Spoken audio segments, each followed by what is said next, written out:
好，接下來我們特別關心到南亞局勢哦。這個中國大陸、巴基斯坦跟孟加拉三線包圍，印度現在陷入在體系化的威脅死局當中。來看到的是南亞的戰略風向出現近半世紀以來最激烈的轉折。印度本來很驕傲，因為呢它的西線可以把這個巴基斯坦給壓住，那麼它的東線又可以控制住孟加拉，有這樣子的一個戰略平衡。但是現在因為中國大陸跟巴基斯坦的聯手，是把它的這個戰略平衡給打爆了。我們來看到這個是來自於亞洲防務安全的最新的一個報道。他說，孟加拉首次派遣了他的戰鬥機的飛行員跟他的技術官員都前往巴基斯坦接受這種高等級的戰鬥飛行的訓練。如果這個事情真的發生，我們來看到的是等於是巴孟之間兩國半世紀以來的軍事隔閡首次被打破了。孟加拉等於也加入了大陸它的梟龍跟歼10C 的體系當中，讓印度陷入在困境當中。那麼他苦心經營的戰略平衡也正式的宣告了失敗。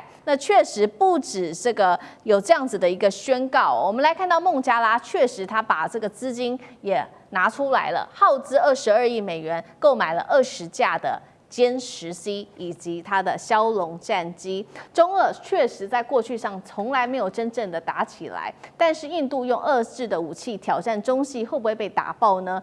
莫迪有辦法化解這一次的三面危機的包圍嗎？委員又怎麼看？談不上危機啊，但是困擾會很多啦。因為畢竟巴基斯坦加上孟加拉兩個國家的國力加起來還沒有印度來得大。所以說，要造成印度的危機，這可能性不大。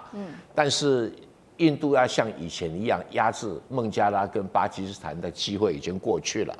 這機會不只是軍事上的，當你孟加拉的開始提升它的空軍啊軍隊的戰鬥水平，而且主動找上巴基斯坦政府來幫忙訓練軍隊，而且跟巴基斯坦買梟龍戰機。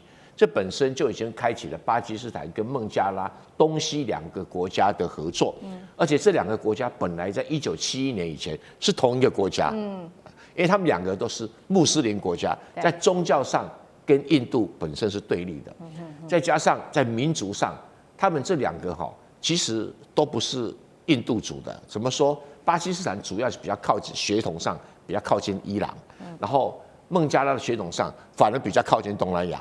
比較靠近緬甸，所以有這麼一個特殊的，在血緣啊、語言啊，然後在這個宗教啊都不同，那你是比較宗教相同，比較容易合作嘛。當時孟加拉從巴基斯坦獨立出去啊，坦白講是巴基斯坦自己搞出來的事情，因為當時巴基斯坦是什麼？不是民主國家，是軍政府統治，軍人出來不准選舉，然後是佔領了政權。那一段時間裡面是巴基斯坦自己是黑暗時代。那孟加拉呢，在最後一次選舉的時候，孟加拉的人呢，竟然在巴基斯坦的國會裡面取得大多數。孟加拉人領導的政黨哦，結果那個什麼，巴基斯坦軍政府跟巴基斯坦人呢不認賬。好，那這種事你不是憲法寫得很清楚嗎？我即使是我是孟加拉人，我選贏了，而且是連你那個巴基斯坦那一邊的人也都支持我啊，所以我才選得贏啊。那選得總理就該我當啦。就他們拒絕承認，取消這個當選資格，那所以逼得孟加拉人，原來叫做東巴基斯坦人，就開始什麼呀？起義、革命，開始獨立。你既然不承認我有這個權利，那表示我不是你的公民嘛。然後後來就產生了一番的戰爭，然後印度介入幫助孟加拉，然後這個擊敗了這個巴基斯坦。所以印度跟這個巴基斯坦還有這一行梁子在這裡面。那孟加拉一開始的時候跟那個印度就變得很好，可是後來孟加拉久了以後，他覺得跟印度關係好的人哦，就在孟加拉佔了太大的便宜了，所以啊，就某種程度就開始反省。經過1971年到現在，少說有50幾年了，所以年輕一代的孟加拉人不願意屈服於印度政權之下，就開始反思。那現在巴基斯坦呢，我們的遠親啊，他現在也不是軍事政權啦，那我們也是民主政府，他民主政府，我們可以合作啦，就開始合作。這當然後面最大的影響力是中國崛起了，對，因為中國崛起能夠提供這個巴基斯坦跟孟加拉“一帶一路”的好處，再加強他們的軍備，他們比較不害怕印度的軍事力量了。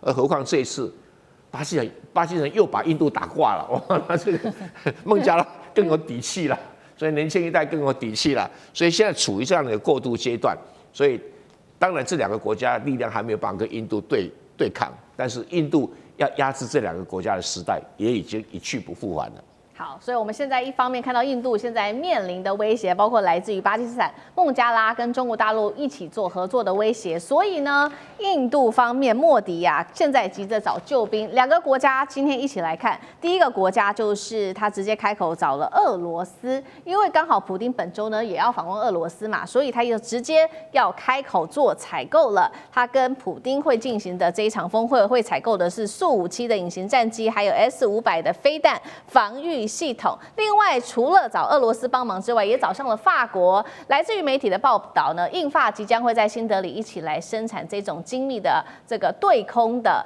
導彈，60%的零件還會在印度當地來負責生產，並且做在航太 AI 跟光電導航等等技術都會做全面的一個轉移。但是現在大家也在看說，印度的問題真的不是它缺乏什麼武器，而是它這個整個武器體系化的這個崩壞。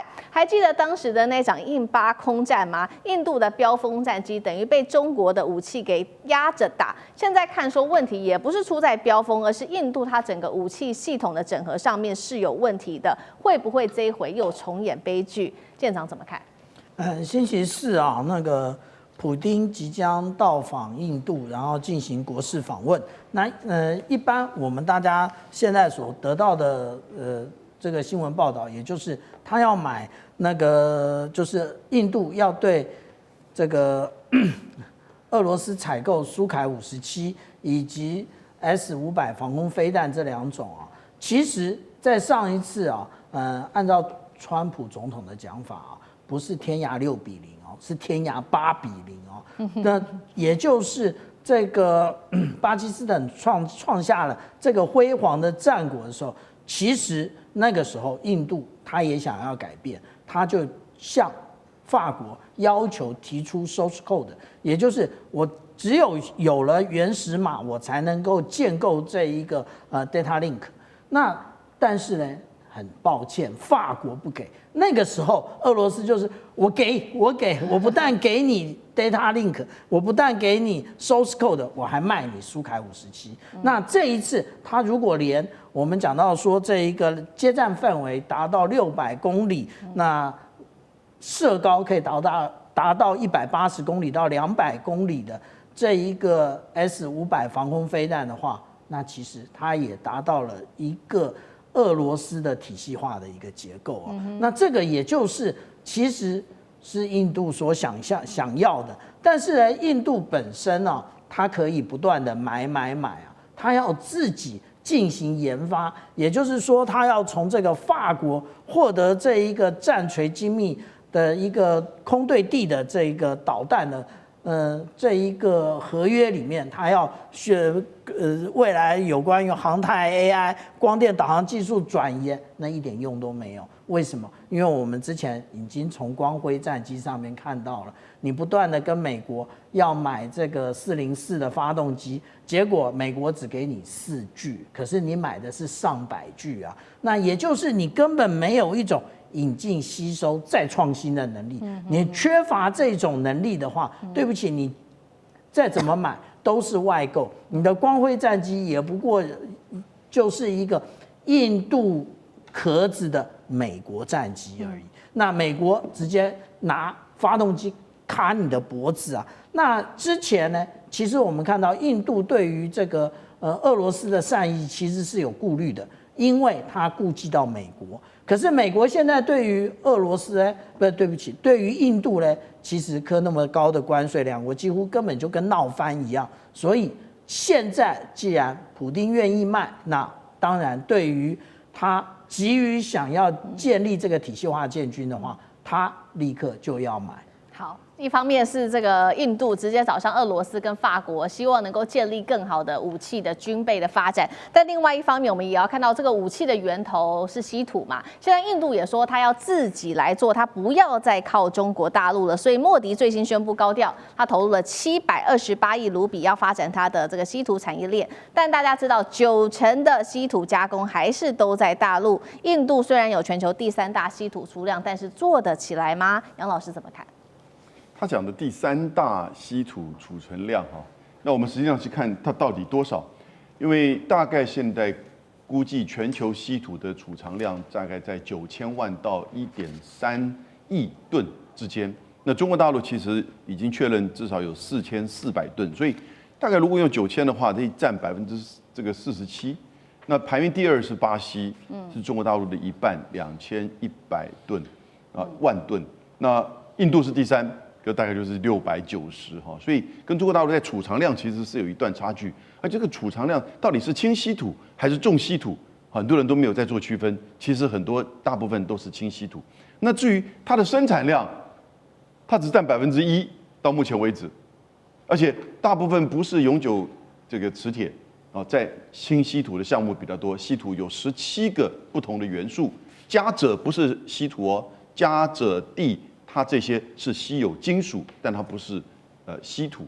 這10個的就是元素當中呢，那事實上中國大陸佔了絕大部分的儲藏、製造。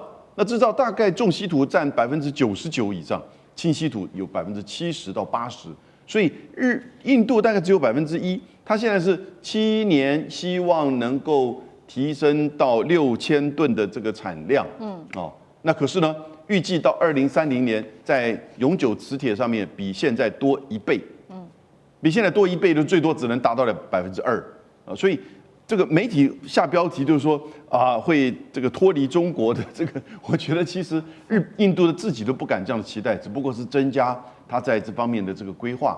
那是不是接下來在過程當中，它能夠去發展出自己的製造的技術製程，然後呢，逐步的在一些永久磁鐵減少對中國大陸進口的依賴，這個是它的發展的目標。不過同時，現在全球各國也在研究，就是稀土以外的這些材料的使用，能夠同樣在現在的這種前沿跟先進的這些工業製造當中取代稀土。不過目前都還是樓梯響而已。對，好，謝謝楊老師。那我們休息一下，馬上回來。地緣政治、美中之爭、戰略價值。強權崛起，小國生存，現在與未來洞悉事件走向，掌握世界脈動，全球觀點盡在環球大